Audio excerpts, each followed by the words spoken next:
म्हणजे काय ते टाळता येत नाही. आपण केलेली कर्म ही कधी ना कधी भोगावीच लागतात, त्यातून सुटका नाही.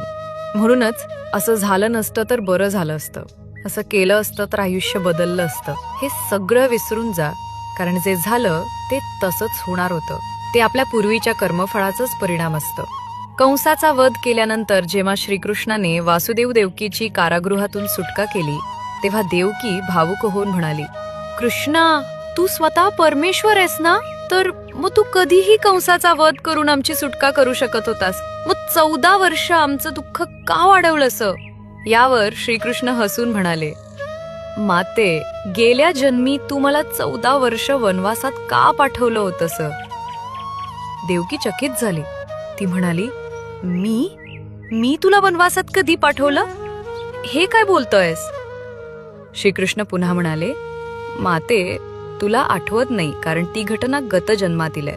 त्या जन्मी तू कैकई होतीस आणि तुझ्याच इच्छेमुळे मला 14 वर्ष वनवासाला जावं लागलं होतं.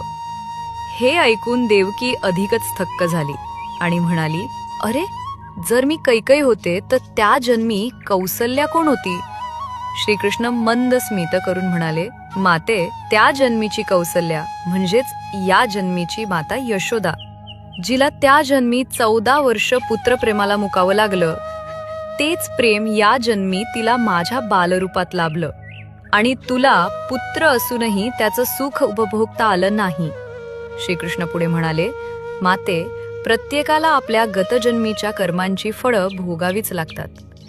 त्यातून देवदेवता देखील सुटू शकत नाहीत. मग आपण सामान्य माणसं काय? आपल्याला भोग आहे तो भोगून संपवणंच योग्य, कारण त्याशिवाय दुसरा मार्ग नाही. गतजन्मातील पाप ही भोग रूपानं समोर येतात आणि ती भोगल्याशिवाय नाहीशी होत नाहीत. कृष्णं वंदे जगद्गुरुम.